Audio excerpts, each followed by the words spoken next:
نحمده ونصلی علی رسولہ الکریم، اما بعد، اعوذ باللہ من الشیطان الرجیم۔ من ذا الذی یقرض اللہ قرضا حسنا فیضاعفہ له اضعافا کثیرہ واللہ یقبض ویبسط والیہ ترجعون۔ کون ہے جو اللہ کو قرض حسن دے، اللہ اسے بہت بڑا چڑھا کر واپس لوٹائے گا، اور اللہ ہی تنگی اور کشادگی کرتا ہے، اور تم سب اسی کی طرف لوٹائے جاؤ گے۔ رب اشرح لی صدری ویسر لی امری واحلل عقدۃ من لسانی یفقہوا قولی۔ سبحانک لا علم لنا الا ما علمتنا انک انت العلیم الحکیم۔ اللہم صلی علی محمد وعلی آل محمد کما صلیت علی ابراہیم وعلی آل ابراہیم انک حمید مجید۔ اللہم بارک علی محمد وعلی آل محمد کما بارکت علی ابراہیم وعلی آل ابراہیم انک حمید مجید۔ معزز اور محترم سامعین، آج کے درس قرآن کا موضوع ہے انفاق فی سبیل اللہ اور صحابہ کرام، یعنی اللہ کی راہ میں مال خرچ کرنے کے سلسلے میں صحابہ کرام کا طرز عمل کیا تھا۔ اس موضوع پر انشاءاللہ سب سے پہلے میں آپ کے سامنے قرآن مجید اور سنت رسول سے مال خرچ کرنے کی اہمیت اور فضیلت کے حوالے سے چند چیزیں آپ کے گوش گزار کروں گا۔ اس کے بعد اللہ کی راہ میں جو لوگ مال خرچ نہیں کرتے اور کنجوسی اور بخل کرتے ہیں، ان کا انجام دنیا اور آخرت میں کیا ہوگا، اور پھر اس کے بعد انشاءاللہ صحابہ کرام کی زندگیوں سے وہ عملی مثالیں ہمارے سامنے آئیں گی کہ جب اللہ کی طرف سے انفاق کا کوئی حکم نازل ہوتا تھا تو صحابہ کرام کس طریقے سے آگے بڑھ کر اس کے اوپر عمل پیرا ہوتے تھے۔ دراصل صحابہ کرام کی زندگیاں صرف انفاق فی سبیل اللہ کے حوالے سے ہی نہیں بلکہ ہر عمل کے حوالے سے ہمارے لیے بہترین نمونہ ہے، اور اللہ تعالیٰ نے صحابہ کرام کے ایمان و عمل کو ہمارے لیے ایک مثال قرار دیا ہے۔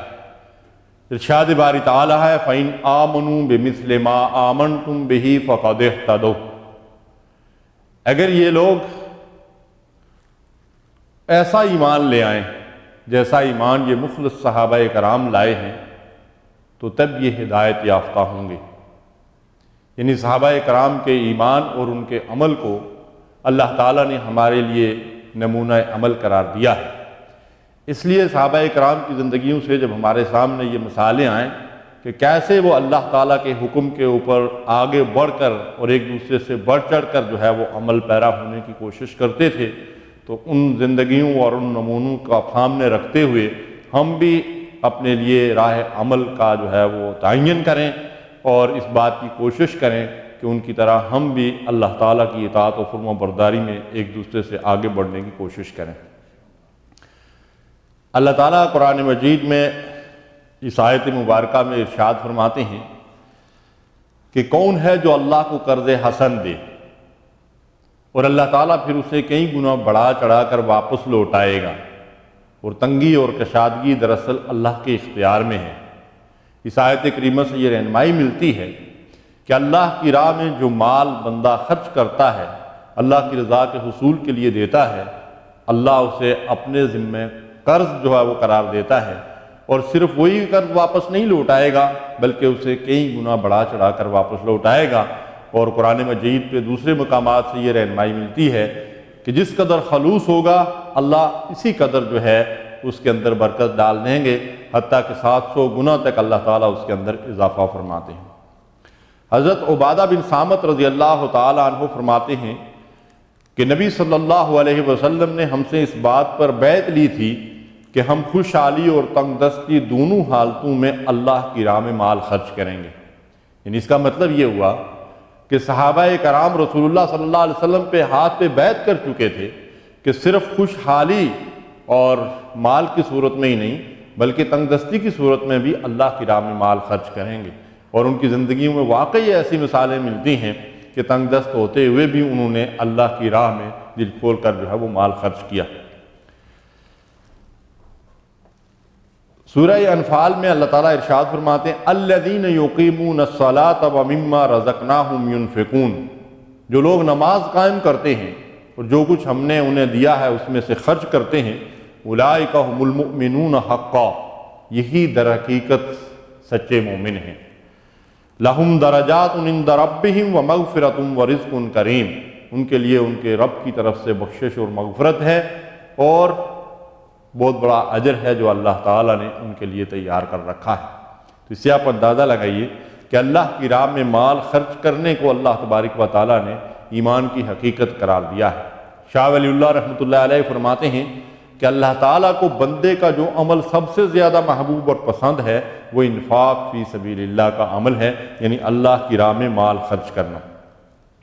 ارشاد فرمایا لن تنالوا البر حتی تنفقوا مما تحبون،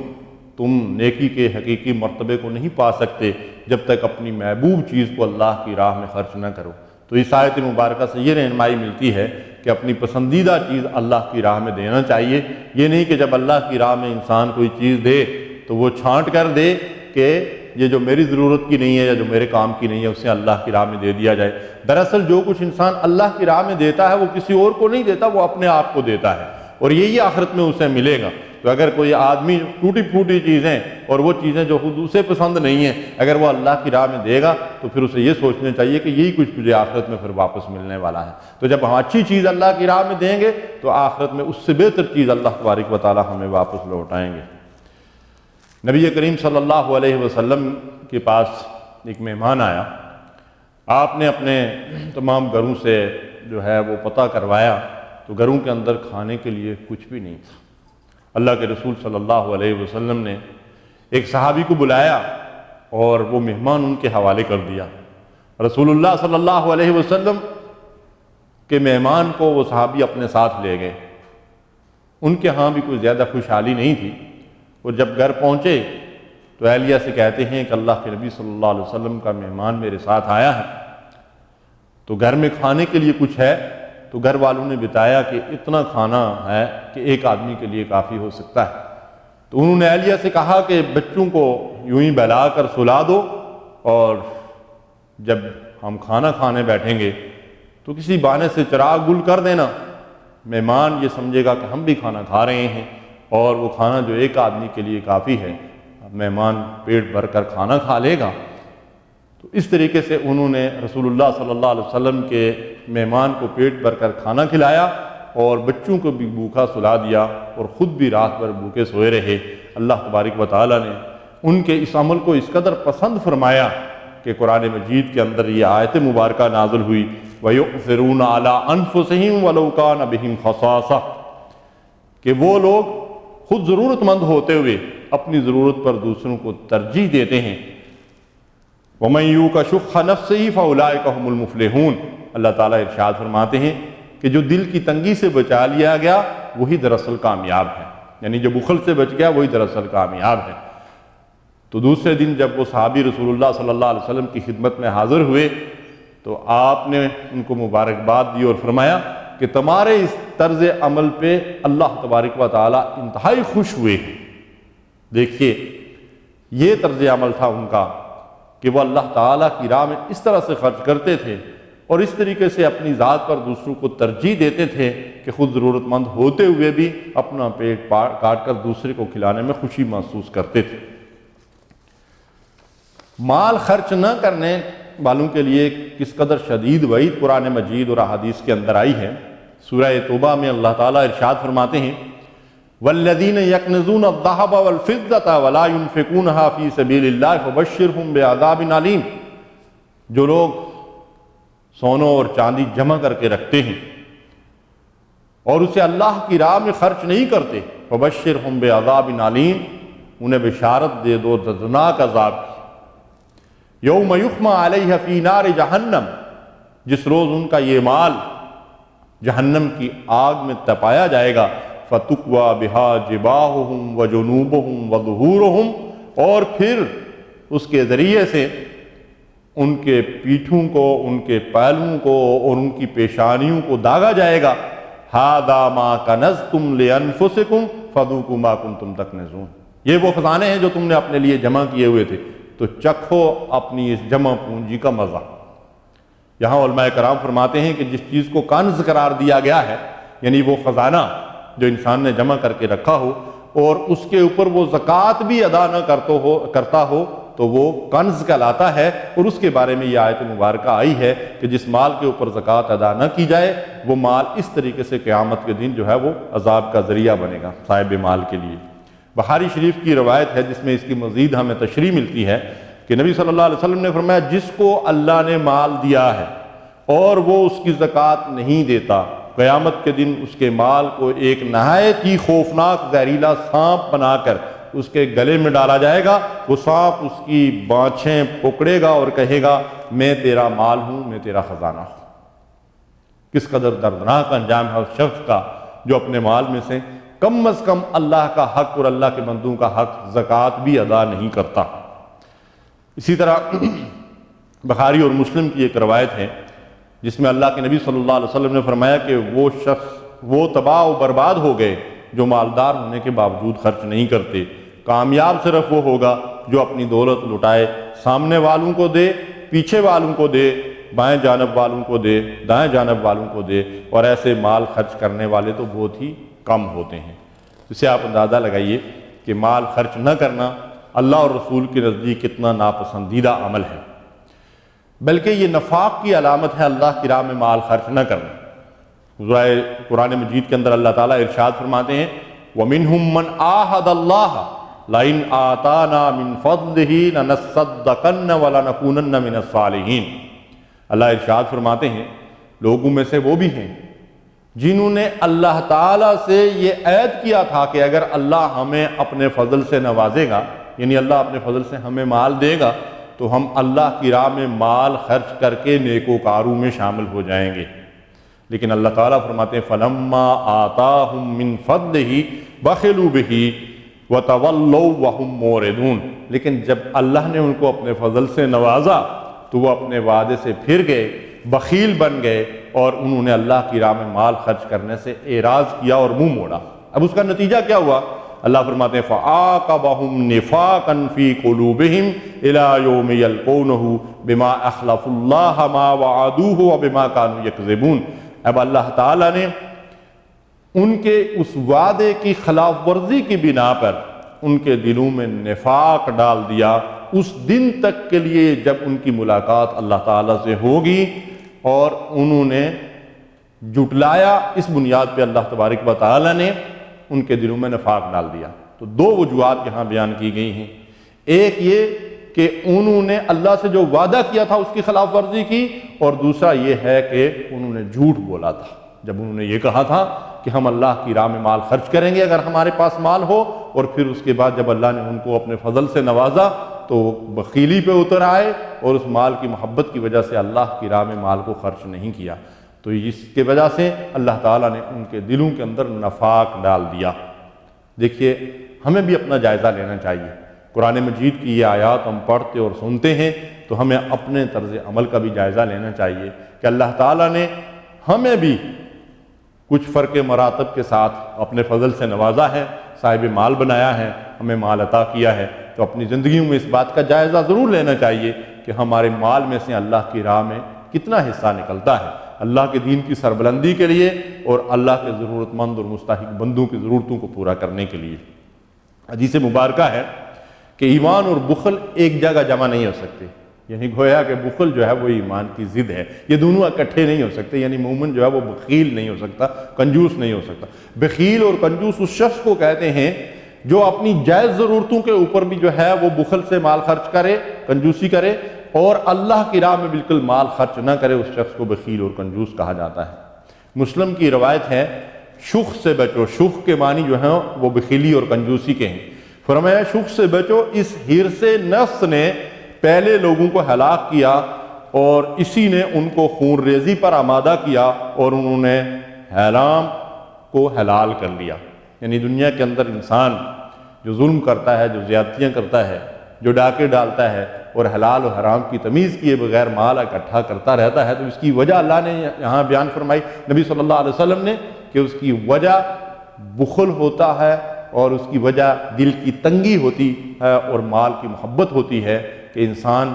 جو ہے وہ سب سے بڑھ کر اپنے مال سے محبت کرتا ہے۔ اس وجہ سے، اس بخل اور کنجوسی کی وجہ سے وہ شخص جو ہے وہ حلال و حرام کی تمیز کیے بغیر جو ہے تباہی اور بربادی اور ہلاکت کی طرف دراصل دوڑ رہا ہوتا ہے۔ متفق علیہ یعنی بخاری اور مسلم کی حدیث ہے۔ ابو ہریرہ رضی اللہ تعالیٰ عنہ اس حدیث کے راوی ہیں کہ نبی صلی اللہ علیہ وسلم نے فرمایا، ہر روز جب لوگ صبح کرتے ہیں دو فرشتے زمین پر اترتے ہیں، ان میں سے ایک کہتا ہے اللہ خرچ کرنے والوں کو اس کا نعم البدل عطا فرما، دوسرا کہتا ہے اللہ جو بخل کرتا ہے اس کے مال کو برباد کر دے۔ ایک خوفناک واقعہ ملتا ہے نبی کریم صلی اللہ علیہ وسلم کے دور کا، بلکہ آپ کے گھر کا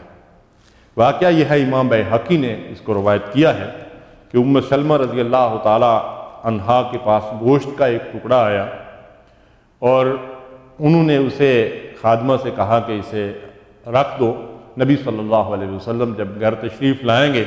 تو یہ گوشت کا ٹکڑا ان کو دیں گے۔ اس اثناء میں کوئی سائل آیا اور اس نے سوال کیا کہ وہ ضرورت مند تھا، تو وہ گوشت کا ٹکڑا اسے نہیں دیا گیا۔ جب اللہ کے نبی صلی اللہ علیہ وسلم گھر تشریف لائے تو ام سلمہ رضی اللہ تعالی عنہا نے خادموں کو بھیجا کہ وہ گوشت لا کر نبی کریم صلی اللہ علیہ وسلم کی خدمت میں پیش کیا جائے، تو وہاں پہ ایک پتھر کا ٹکڑا پڑا ہوا تھا۔ اللہ کے نبی صلی اللہ علیہ وسلم کو یہ واقعہ بتایا گیا تو نبی صلی اللہ علیہ وسلم نے فرمایا کہ جب نبی کے گھر میں ایک ضرورت مند سائل آیا اور ایک چیز گھر کے اندر موجود ہونے کے باوجود اس سائل کو نہیں دی گئی تو اللہ تبارک و تعالیٰ نے اس کو پتھر بنا دیا۔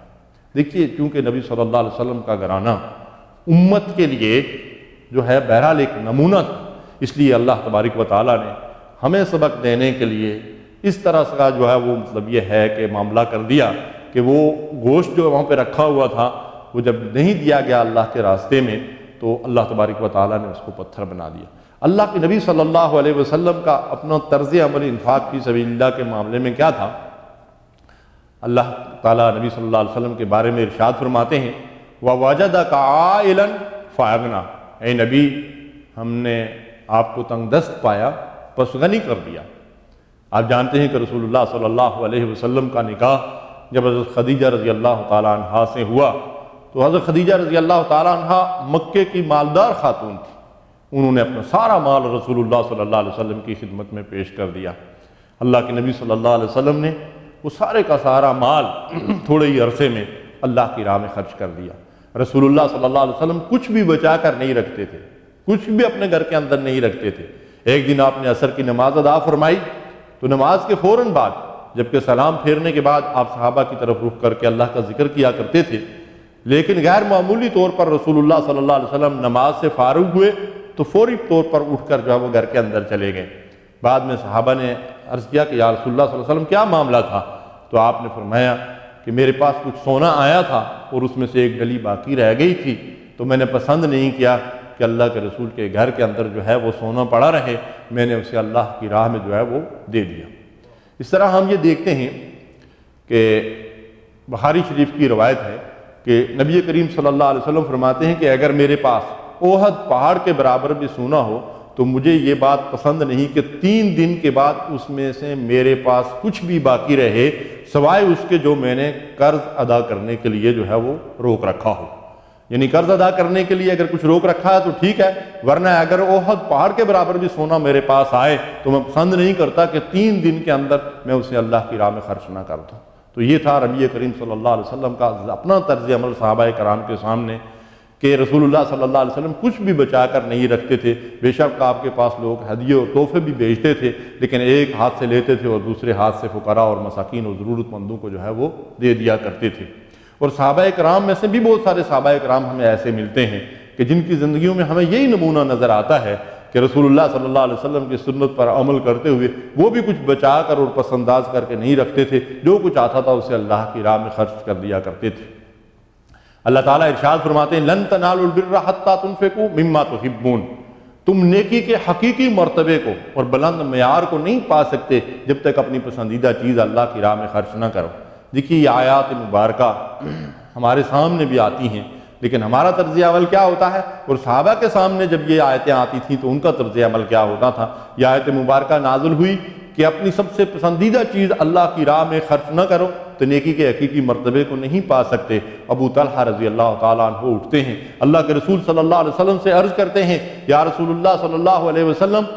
میرے پاس مدینے کے اندر وہ میٹھے پانی کا ایک کنواں ہے اور اس کنویں کے ارد گرد میرا وہ باغ ہے وسیع و عریض، اور میں اسے چاہتا ہوں کہ اللہ کی راہ میں صدقہ کر دوں۔ دیکھیے کتنی قیمتی متاع ہے۔ اس دور میں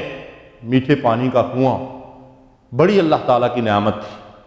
حضرت ابو طلحہ رضی اللہ تعالیٰ عنہ رسول اللہ صلی اللہ علیہ وسلم سے عرض کرتے ہیں کہ یہ مال میں اللہ کی راہ میں صدقہ کرنا چاہتا ہوں۔ وہ میٹھے پانی کا کنواں بھی اور اس کے ساتھ جو باغ ہے وہ بھی۔ اللہ کے نبی صلی اللہ علیہ وسلم نے فرمایا کہ تمہارے چچا زاد جو ہیں وہ اس کے مستحق اور ضرورت مند ہیں، تو انہوں نے اپنے چچا زادوں کے درمیان اسے تقسیم کر دیا۔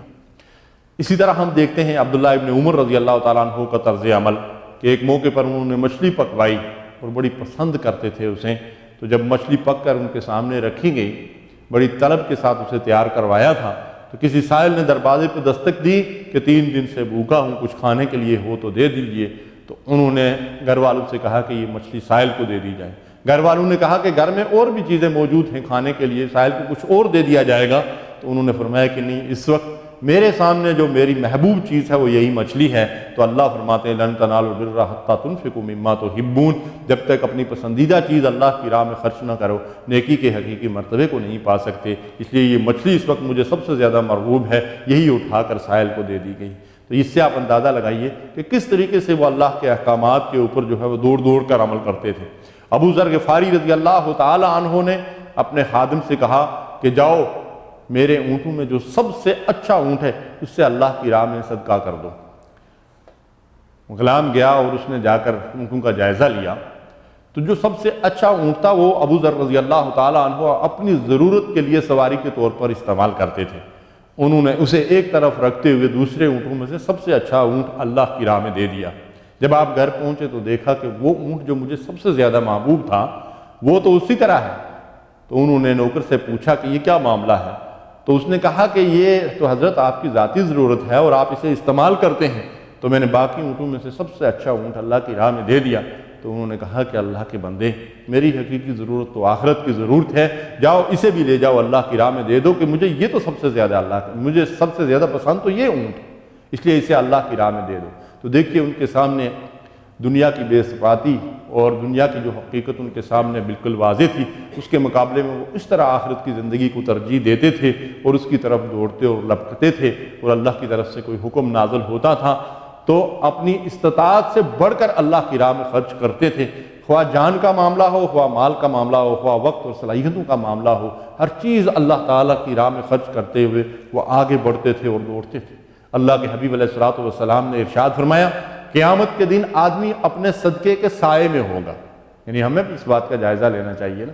کہ قیامت کے دن جب کوئی سائبان نہیں ہوگا، میدان محشر میں لوگ کس کیفیت میں ہوں گے کہ رسول اللہ صلی اللہ علیہ وسلم نے فرمایا کہ تمہیں میدان محشر میں کس طرح اکٹھا کیا جائے گا؟ غیر مختون، سر سے لے کر پاؤں تک ننگے، جس حالت میں تم دنیا میں آئے تھے، اور کیفیت یہ ہوگی کہ کوئی اپنے گناہوں کی وجہ سے ٹخنوں تک پسینے میں، کوئی گھٹنوں تک پسینے میں، کوئی ناف تک پسینے میں، کوئی گلے تک پسینے میں، اور کوئی پورے کا پورا اپنے پسینے میں ڈوبا ہوا ہوگا۔ اس کیفیت میں کوئی سایہ ہمارے سروں پہ نہیں ہوگا۔ تو اللہ کے حبیب علیہ الصلوۃ والسلام فرماتے ہیں کہ آدمی اس دن محشر کی اس گرمی میں اپنے صدقے کے سائے میں ہوگا۔ اس لیے ہمیں اپنے مال میں سے اللہ کی راہ میں زیادہ سے زیادہ خرچ کر کے اس دن کے لیے کوئی سائبان تیار کرنا چاہیے۔ اللہ ارشاد فرماتے ہیں الذین ينفقون اموالهم باللیل والنہار سرا وعلانیۃ فلہم اجرہم عند ربہم ولا خوف علیہم ولا ہم یحزنون، کہ جو لوگ اللہ کی راہ میں مال خرچ کرتے ہیں دن اور رات کے اوقات میں، اعلانیہ بھی اور پوشیدہ بھی، ان کے لیے بہت بڑا اجر ہے ان کے رب کے پاس، اور ان کے لیے نہ کوئی خوف ہوگا اور نہ وہ غمزدہ ہوں گے۔ یعنی جب رنج اور خوف اور غم کے اندر دنیا مبتلا ہوگی میدان حشر میں، اللہ کی راہ میں خرچ کرنے والوں کے لیے وہاں بھی کوئی رنج اور غم نہیں ہوگا۔ بے شک اللہ تعالیٰ تہجد گزاروں اور شب زندہ داروں کو بھی بلند درجات کی بشارت دیتے ہیں۔ اور یہ بھی بہت نیکی کا عمل ہے، اور اللہ تعالیٰ نے قرآن مجید میں ان بندوں کی تعریف فرمائی ہے، تتجافی جنوبہم عن المضاجع، میرے وہ پسندیدہ بندے، میرے وہ محبوب بندے کہ راتوں کو ان کے پہلو بستروں سے جدا رہتے ہیں، اور دوسری جگہ فرمایا وبالاسحار ہم یستغفرون، راتوں کو وہ اٹھ کر مجھ سے استغفار کرتے ہیں، اپنے گناہوں کی بخشش مانگتے ہیں۔ یقیناً یہ بھی اللہ تبارک و تعالیٰ کو بڑا پسند ہے یہ عمل کہ راتوں کو اٹھ کر اس کے سامنے سجدہ ریز ہو آدمی، اس کے سامنے ہاتھ پھیلائے۔ لیکن در حقیقت میرے ناقص علم کی حد تک میں یہ سمجھتا ہوں کہ اللہ کے ہاں بندے کے جو درجات ہیں وہ اللہ کی راہ میں مال خرچ کرنے سے متعین ہوتے ہیں۔ مثلاً صحابہ کرام کی زندگیوں میں اس چیز کا اگر جائزہ لیں تو صحابہ کرام میں جو مراتب اور جو درجات ہمیں نظر آتے ہیں اس میں خلفائے راشدین سب سے نمایاں ہیں، اور خلفائے راشدین میں ابو بکر صدیق رضی اللہ تعالیٰ عنہ ہمیں پہلے نمبر پہ نظر آتے ہیں۔ اب آپ انفاق فی سبیل اللہ کے حوالے سے جائزہ لیجئے تو ابو بکر صدیق رضی اللہ تعالیٰ عنہ ہر موقع پر سب سے بڑھ کر اللہ کی راہ میں مال خرچ کرنے والے ہیں، اور عمر فاروق رضی اللہ تعالیٰ عنہ کا بھی ایسا ہی طرز عمل ہے۔ عثمان غنی رضی اللہ تعالیٰ عنہ اسی طرح اللہ کی راہ میں مال خرچ کرتے ہیں، ایک سے ایک بڑھ کر مثالیں قائم کرتے ہیں۔ ابو بکر صدیق رضی اللہ تعالیٰ عنہ کی زندگی کو اگر ہم دیکھیں تو صرف مال ہی کا معاملہ نہیں ہے،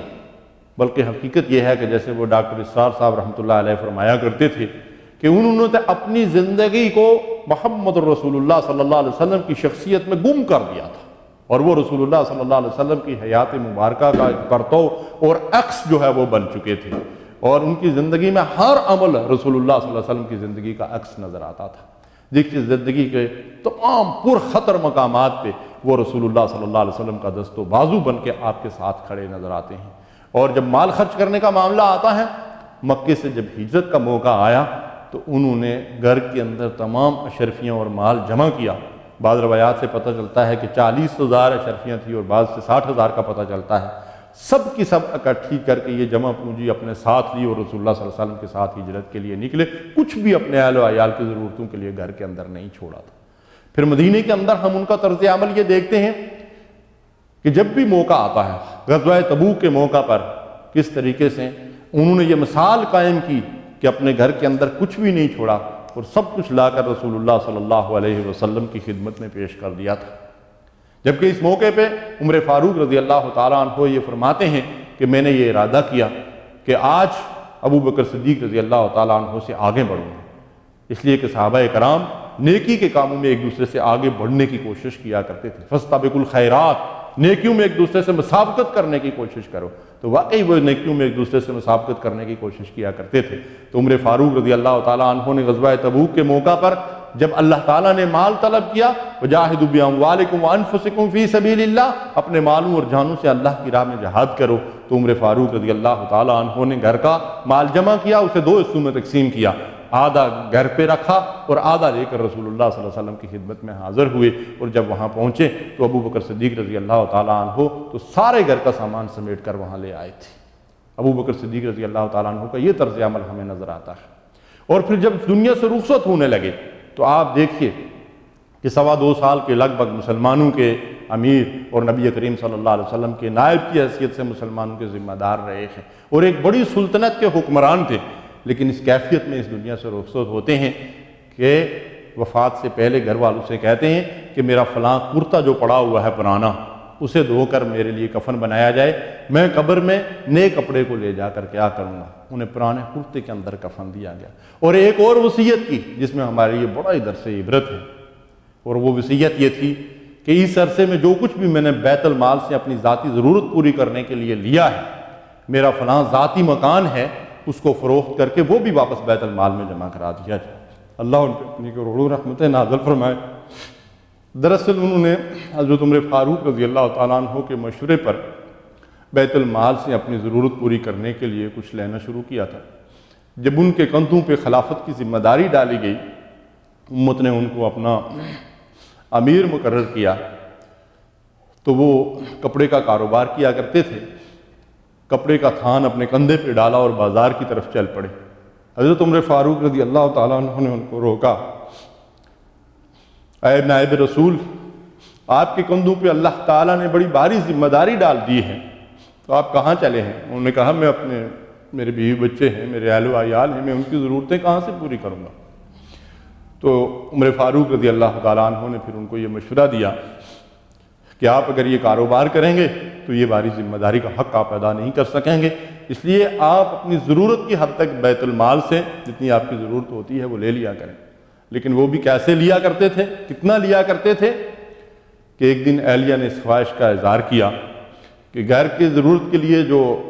آٹا آتا ہے اس میں سے مٹھی بھر میں روزانہ بچا کر رکھ لیا کرتی تھی، اور وہ آٹا کچھ جمع ہو گیا ہے، اسے آپ لے جائیں اور بازار میں فروخت کر کے کوئی میٹھی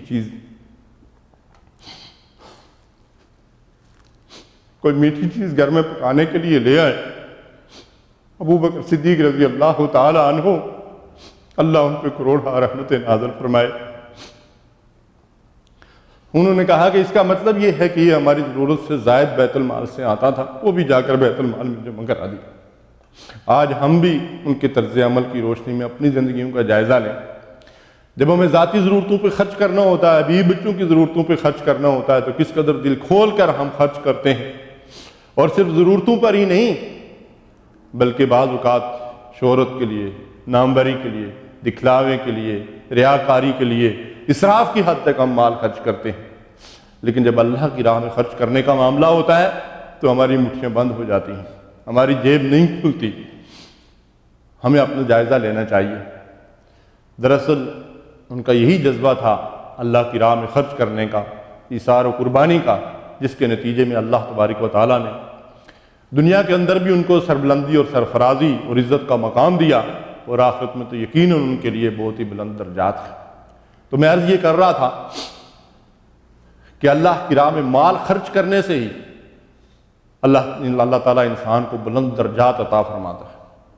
اور بہت سارے مقامات پہ تو یہ دیکھنے میں آیا کہ کچھ لوگ ایسے ہیں کہ جو اللہ کی راہ میں وقت بھی دے دیتے ہیں، صلاحیتیں بھی دے دیتے ہیں، لیکن ان کے لیے مال خرچ کرنا مشکل ہوتا ہے۔ مال ان کو اپنی جان سے بھی زیادہ محبوب ہوتا ہے، اپنی جان سے بھی زیادہ عزیز ہوتا ہے۔ اس لیے میرے بھائی اور بزرگوں، جیسا میں نے آپ سے عرض کیا، شاہ ولی اللہ رحمۃ اللہ علیہ کے اس قول کو اپنے سامنے رکھیں کہ اللہ تعالیٰ کو بندے کا جو عمل سب سے زیادہ محبوب ہے وہ انفاق فی سبیل اللہ کا عمل ہے۔ وَمِنَ النَّاسِ مَن يَشْرِي نَفْسَهُ ابْتِغَاءَ مَرْضَاتِ اللَّهِ، اللہ فرماتا ہے کہ میرے بندوں میں سے بعض وہ بھی ہیں کہ جو اللہ کی رضا کے حصول کے لیے اپنے نفس کو بیچ ڈالتے ہیں، اپنا سب کچھ اللہ کے ہاں فروخت کر دیتے ہیں۔ مَن ذَا الَّذِي يُقْرِضُ اللَّهَ قَرْضًا حَسَنًا، جو آیت کریمہ میں نے آپ کے سامنے آغاز میں تلاوت کی، اور قرآن مجید میں دوسرے مقامات پہ بھی یہ آیت کریمہ آئی ہے، تم میں سے کون ہے جو اللہ کو قرض حسن دے؟ وہ قرض جس کو اچھا قرض کہا جاتا ہے۔ اللہ تعالیٰ کو قرض حسن دینا، اللہ تعالیٰ کو قرض کی کیا ضرورت پڑی؟ لیکن اللہ تعالیٰ کی راہ میں جو مال خلوص کے ساتھ خرچ کیا جاتا ہے، اللہ تعالیٰ اسے اپنے ذمہ قرض قرار دیتے ہیں، اور فرماتے ہیں کہ میں اسے کئی گنا بڑھا چڑھا کر تمہیں واپس لوٹاؤں گا۔ یہ آیت مبارکہ صحابہ کی قانون میں پڑھتی تھی، تو ان کا طرز عمل کیا ہوتا تھا؟ ایک صحابی ہیں ابو دغداء رضی اللہ تعالی عنہ، رسول اللہ صلی اللہ علیہ وسلم کی خدمت میں حاضر ہوتے ہیں، یا رسول اللہ صلی اللہ علیہ وسلم، کیا اللہ تعالیٰ ہم سے قرض مانگتا ہے؟ رسول اللہ صلی اللہ علیہ وسلم نے فرمایا کہ ہاں، اللہ تعالیٰ تم سے قرض مانگتا ہے کہ جو اس کی راہ میں خرچ کرو گے اسے کئی گنا بڑھا چڑھا کر واپس لوٹائے گا۔ تو آپ نے فرمایا کہ یا رسول اللہ صلی اللہ علیہ وسلم، ہاتھ آگے بڑھائیے، میں آپ کے ہاتھ پر بیعت کرتے ہوئے یہ کہتا ہوں، یاد کرتا ہوں کہ میرا وہ گھر جس کے اندر میرے بیوی بچے رہ رہے ہیں اور اس میں 600 کھجوروں کے درخت ہیں، میں اسے اللہ کی راہ میں صدقہ کرتا ہوں۔ گھر گئے اور دور سے اپنی اہلیہ کو آواز دی، ام دغداء، میں نے یہ گھر اللہ کو قرض حسن دے دیا ہے، اپنی بیٹی کو لے کر باہر نکل آؤ۔ اہلیہ نے مبارکباد دی اور بیٹی کو لے کر وہاں سے دامن جھاڑ کر نکل گئے۔ وہ باغ انہوں نے اللہ کی راہ میں صدقہ کر دیا۔ انہی کا ایک اور واقعہ ملتا ہے۔ مدینے کے اندر ایک شخص تھا جن کے پڑوس میں بعض روایات سے پتہ چلتا ہے کہ یہ شخص یہودی تھا، اور بعض سے پتہ چلتا ہے کہ یہ منافق تھا۔ اس کے پڑوس میں ایک مخلص صحابی رہتے تھے۔ اس کے ایک درخت کی وجہ سے ان کو تکلیف ہوتی تھی، تو انہوں نے اس سے بارہا گزارش کی کہ یہ درخت کاٹ دو، وہ اس کے لیے تیار نہ ہوا۔ جب نبی کریم صلی اللہ علیہ وسلم کے علم میں یہ بات لائی گئی تو رسول اللہ صلی اللہ علیہ وسلم نے بھی اس شخص سے کہا، لیکن وہ نہیں مانا درخت کاٹنے کے لیے۔ تو ابو دغداء رضی اللہ تعالیٰ عنہ کو اس بات کا علم ہو گیا، تو وہ اس شخص کے پاس چلے گئے اور اس سے ایک سودا کیا، اس سے کہا کہ یہ درخت تم مجھے دے دو اور میرا فلاں باغ تم لے لو۔ اللہ اکبر! جنت کے راہی ایسے ہوتے تھے۔ وہ شخص خوش ہو گیا، اس نے اپنا درخت ان کو دے دیا اور اس کے بدلے میں وہ باغ لے لیا، اور پھر رسول اللہ صلی اللہ علیہ وسلم کی خدمت میں حاضر ہوئے اور حضور سے عرض کیا کہ یا رسول اللہ صلی اللہ علیہ وسلم، میں نے وہ درخت خرید لیا ہے اس شخص سے، اور اس کے بدلے میں نے اسے وہ باغ دے دیا ہے، اور اب میں اس درخت کو کاٹوں گا تاکہ ہمارے اس سے بھائی کی تکلیف دور ہو جائے۔ اللہ کے نبی صلی اللہ علیہ وسلم نے فرمایا کہ جنت میں کھجوروں سے لدے ہوئے کتنے ہی درخت ابو دہدہ کے منتظر ہیں۔ اللہ اکبر! ایک شخص رسول اللہ صلی اللہ علیہ وسلم کی خدمت میں حاضر ہوا اور حضور سے عرض کیا کہ یا رسول اللہ صلی اللہ علیہ وسلم، یہ مور لگی ہوئی اونٹنی ہے جو میں اللہ کی راہ میں صدقہ کر رہا ہوں، آپ کی خدمت میں پیش کرتا ہوں۔ اللہ کے نبی صلی اللہ علیہ وسلم نے فرمایا کہ جنت میں 700 اونٹنیاں مور لگی ہوئی تیری منتظر کھڑی۔ اللہ اکبر! تو صحابہ کرام کو دراصل اللہ اور رسول کے وعدوں پہ، آخرت کے وعدوں پہ اس قدر پختہ یقین حاصل تھا کہ آنکھوں دیکھی چیز پہ آدمی دھوکہ کھا سکتا ہے اور اس کے بارے میں شک میں مبتلا ہو سکتا ہے، لیکن صحابہ کرام رسول اللہ صلی اللہ علیہ وسلم کی بات اور اللہ کے فرمان پر ایسا یقین کرتے تھے کہ جیسا یقین آنکھوں دیکھی چیز کے اوپر بھی نہیں ہو سکتا۔ اس لیے وہ اللہ اور رسول کا کوئی حکم ان کے سامنے آتا تھا تو فوری طور پر اس کے اوپر لبیک کہتے ہوئے آگے بڑھتے تھے۔ بھائی اور بزرگوں، دراصل ہمیں اس بات کا جائزہ لینا چاہیے کہ جب ہم اللہ کی راہ میں مال خرچ کرنے کے معاملے میں اگر بخل سے کام لیتے ہیں تو یہ بخل ہم کس کے ساتھ کر رہے ہیں؟ جو شخص بخل کرتا ہے وہ دراصل اپنی ذات کے ساتھ بخل کرتا ہے، اور جو دیتا ہے وہ دراصل اپنے آپ کو دیتا ہے، کسی اور کو نہیں دیتا۔ دیکھیے قرآن مجید ہمارے سامنے کھول کر اس حقیقت کو واضح کر رہا ہے۔ یا ایھا الذین آمنوا ھل ادلکم علی تجارۃ تنجیکم من عذاب علیم، اے ایمان والو، کیا میں تمہیں ایسی تجارت بتاؤں کہ جو تمہیں عذاب علیم سے بچا لے، جو تمہیں نار جہنم سے بچا لے۔ اب کیا ہے وہ تجارت جو اللہ تبارک و تعالی ہمیں بتا رہے ہیں؟ فرمایا تؤمنون باللہ ورسولہ وتجاہدون فی سبیل اللہ باموالکم وانفسکم، اللہ اور رسول پر ایمان لاؤ اور پھر کیا کرو؟ اللہ کی راہ میں اپنے مالوں اور جانوں سے جہاد کرو، اپنے مال اور جان اللہ کے دین کی سربلندی کے لیے لگا دو اور کھپا دو۔ ذالکم خیر لکم ان کنتم تعلمون، یہ تمہارے حق میں بہتر ہے اگر تم جانتے ہو۔ ہم مال جمع کر کر کے رکھتے ہیں اور پھر اسے گن گن کر رکھتے ہیں، ہم سمجھتے ہیں یہ ہمارے حق میں بڑا بہتر ہے، فخر سے پھر اس کا ذکر کرتے ہیں اور بیان کرتے ہیں، لیکن اللہ تعالیٰ فرماتے ہیں تمہارے حق میں بہتر کیا ہے؟ تم اللہ کی راہ میں اپنے مال کو خرچ کر دو۔ اس کے نتیجے میں اللہ فرماتا ہے کہ یغفر لکم ذنوبکم ویدخلکم جنات تجری من تحتہا الانہار، جب تم اللہ کی راہ میں مال خرچ کرو گے تو اس خرچ کرنے کے نتیجے میں اللہ تمہارے گناہ معاف فرما دے گا اور تمہیں ان باغات میں داخل کرے گا جن کے نیچے نہریں بہہ رہی ہوں گی، ومساکن طیبۃ فی جنات عدن، اور پھر جنت عدن ہمیشہ رہنے والے باغات کے اندر اللہ تمہیں عمدہ گھر عطا فرمائے گا۔ ذالک الفوز العظیم، یہ ہے سب سے بڑی کامیابی۔ تو سب سے بڑی کامیابی کیا ہے؟ کہ ہم اپنا مال اپنی آخرت کے لیے اللہ کی راہ میں خرچ کریں۔ ہماری اصل انویسٹمنٹ دراصل وہی ہے جو ہم اپنی ذات کے لیے کرتے ہیں۔ دیکھیں جو کچھ ہم دنیا میں کماتے ہیں، جمع کر کے رکھتے ہیں، جو ہمارے کاروبار ہیں، جو ہماری تجارت ہے، اس میں ہم میں سے ہر ایک یہ سوچے کہ اس کا اپنا ذاتی حصہ کتنا ہے۔ تو اس کا ذاتی حصہ تو وہی ہے جیسا کہ حدیث میں آتا ہے کہ جو آدمی نے کھا کر ہضم کر لیا، جو پہن کر پھاڑ دیا، اور جو اپنے دائیں ہاتھ سے اپنی آخرت کے لیے آگے بھیج دیا، باقی تو وارثوں کا مال ہے۔ نبی صلی اللہ علیہ وسلم نے فرمایا کہ آدمی کہتا ہے میرا مال میرا مال، حالانکہ اس کا مال کون سا ہے؟ وہی جو اس نے کھا کر ہضم کر لیا، جو پہن کر پھاڑ لیا اور جو دائیں ہاتھ سے اپنے آگے بھیج دیا، باقی تو وارثوں کا مال ہے۔ اور پھر رسول اللہ صلی اللہ علیہ وسلم نے فرمایا کہ ایک شخص ہے کہ جو مرتے وقت یہ کہتا ہے کہ میرا فلاں مال فلاں کو دے دو، فلاں مال فلاں کو دے دو، اور فلاں فلاں جگہ صدقہ کر دو، تو اللہ کے نبی صلی اللہ علیہ وسلم نے فرمایا کہ اب یہ کہنے کی ضرورت نہیں، اب یہ تو فلاں اور فلاں کا ہو گیا۔ تم اس وقت تک انتظار کرتے رہے جب تمہارے سامنے موت آ کر کھڑی ہو گئی، تو اب تم کہہ رہے ہو کہ یہ فلاں اور فلاں کا، اب تو اس وارثوں کا ہو گیا۔ تو دراصل یہ وارثوں کا مال ہے جس کی ہم حفاظت کر رہے ہیں۔ اس میں سے میرا اور آپ کا حصہ کتنا ہے؟ وہی جو ہم اپنی آخرت کے لیے آگے بھیج دیں گے، وہی ہمارے کام آنے والا ہے اور وہی ہمارے لیے جو ہے وہ آخرت کا توشہ بننے والا ہے۔ دیکھیے اللہ کی راہ میں جب آدمی مال خرچ کرتا ہے تو اس کی خیر و برکت اسے دنیا کے اندر بھی ملتی ہے۔ مسلم شریف کے اندر ایک روایت ملتی ہے کہ ایک شخص ایک صحرا کے اندر کھڑا تھا کہ اسے بادلوں سے ایک آواز سنائی دی۔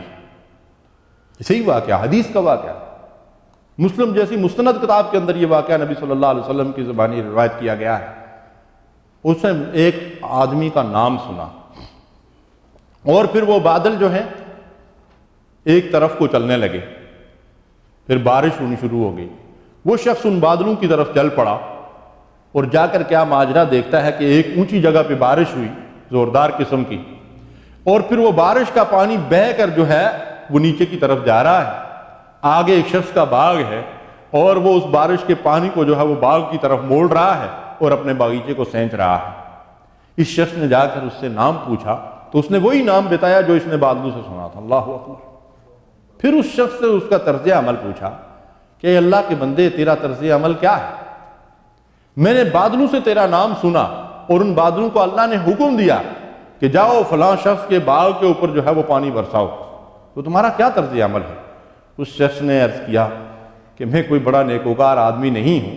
بڑا گناہگار آدمی ہوں، لیکن اس باغ سے جو آمدنی مجھے حاصل ہوتی ہے اس کو 3 حصوں میں تقسیم کرتا ہوں۔ اس کا ایک حصہ فقراء اور مساکین پہ خرچ کرتا ہوں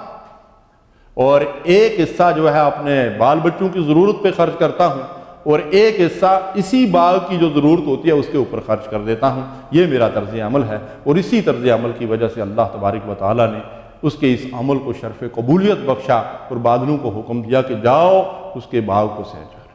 دیکھیے دنیا کے اندر بھی کس طریقے سے اللہ تبارک و تعالیٰ کی راہ میں مال خرچ کرنے کی خیر و برکت جو ہے وہ انسان کو حاصل ہوتی ہے۔ حدیث مبارکہ ہے انفق یا ابن آدم، انفق یا ابن آدم انفق علیک، اے ابن آدم، اے آدم کے بیٹے، تو اللہ کی راہ میں خرچ کر، اللہ تیرے اوپر خرچ کرے گا۔ سبحان اللہ۔ جب ہم اللہ کی راہ میں دیں گے تو گویا کہ اللہ تبارک و تعالیٰ بڑھ چڑھ کر ہمیں جو ہے وہ لوٹائیں گے۔ دیکھیے خرچ ہر آدمی کرتا ہے۔ 2 چیزیں ایسی ہیں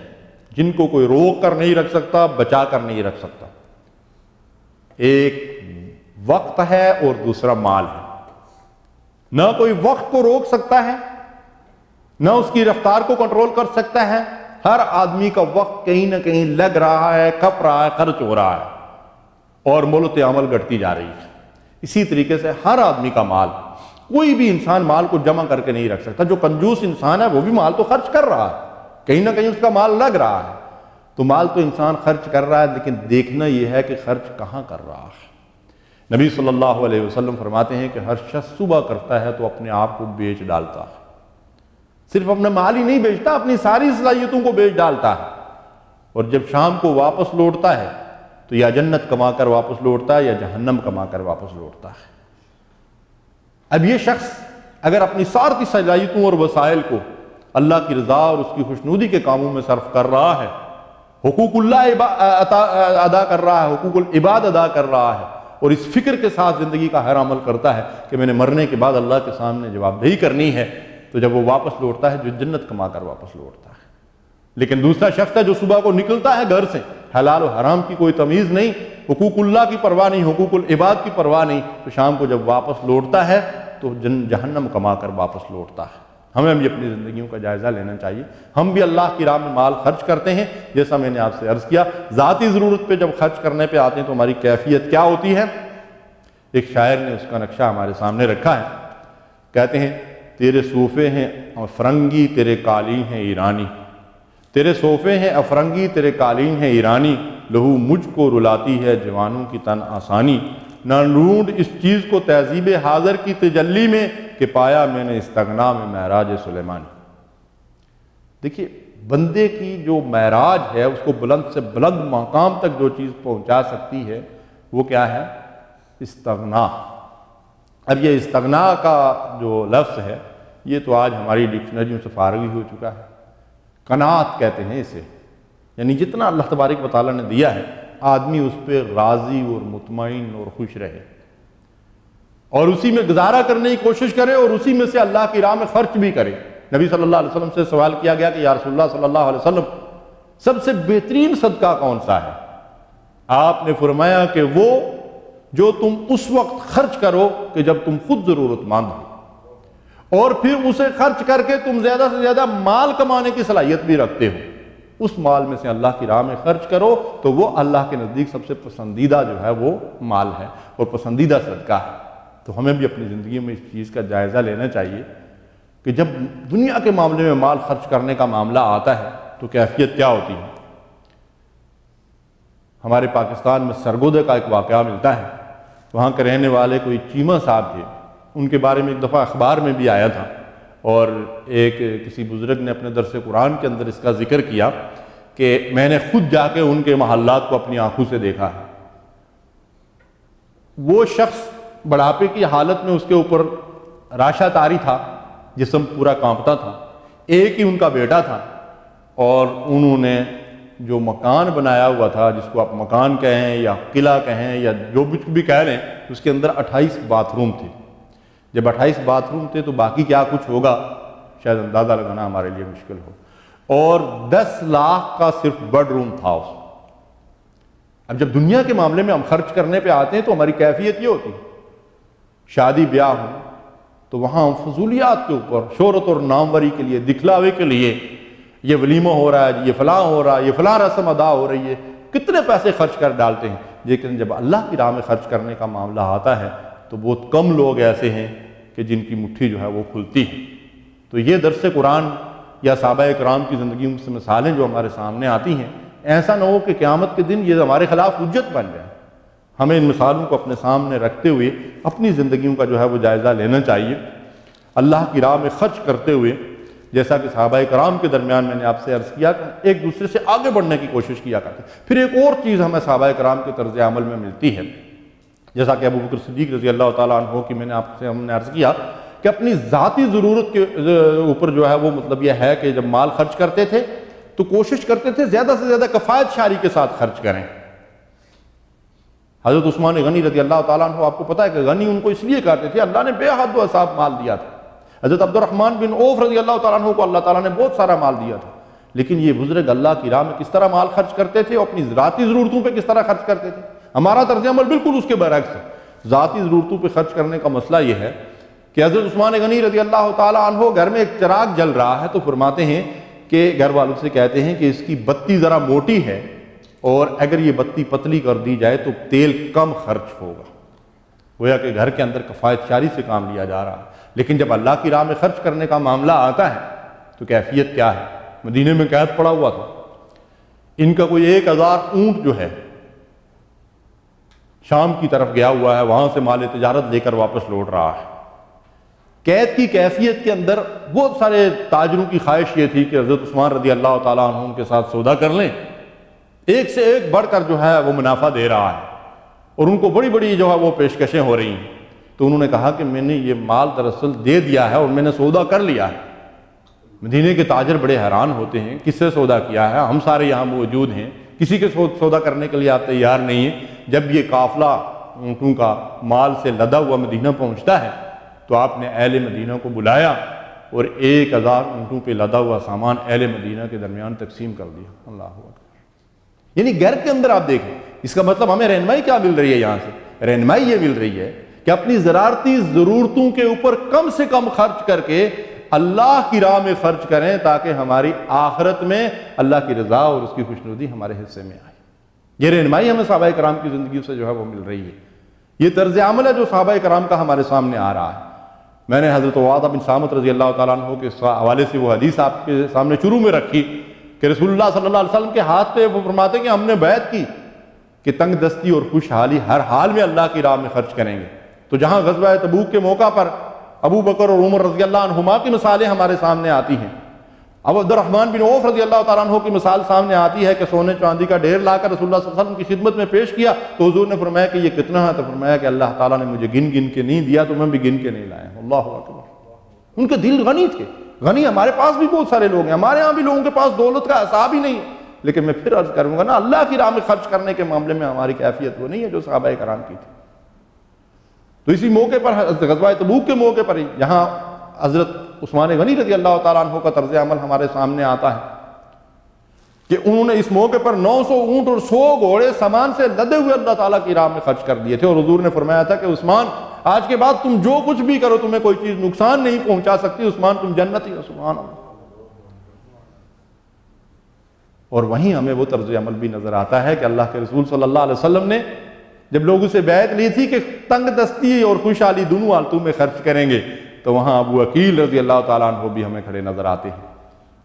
ہاتھ میں کھجوروں کی پوٹلی ہے اور شرماتے ہوئے آگے نہیں بڑھ رہے ہیں کہ جہاں مال کا ڈھیر لگا ہوا ہے وہاں میری پوٹلی کیا کام کرے گی۔ رسول اللہ صلی اللہ علیہ وسلم صحابہ کرام میں سے ایک ایک کے بارے میں، ان کے حالات کے بارے میں پوری طرح جانتے تھے۔ ابو عقیل پہ نظر پڑ گئی تو ان کو بلایا،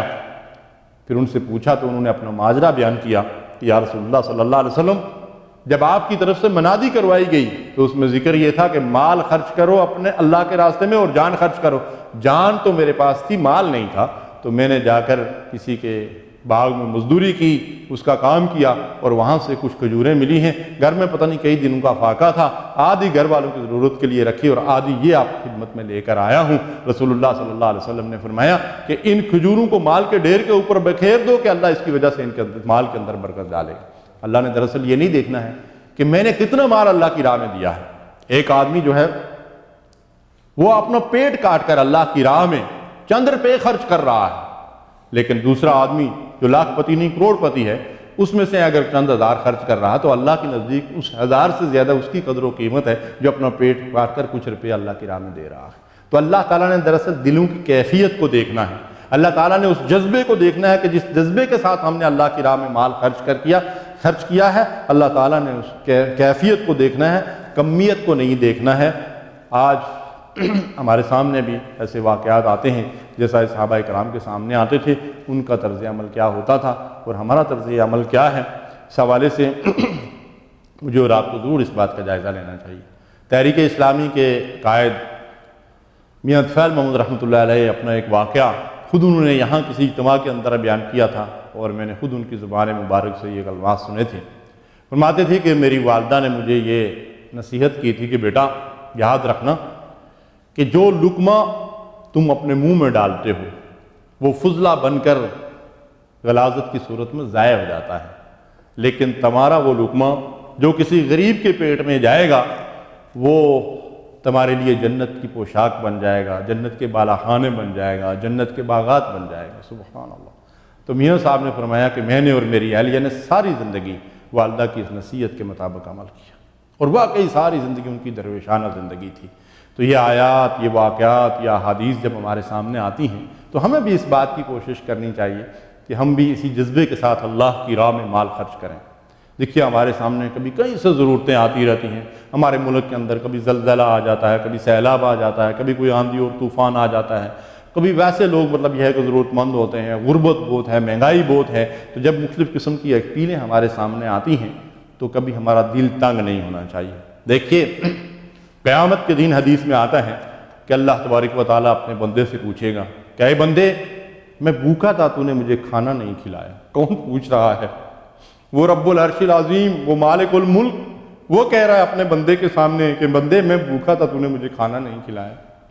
اسے کبھی بھوک اور پیاس نہیں لگتی، میں پیاسا تھا تو نے پانی نہیں پلایا۔ دراصل ماجرا کیا ہے؟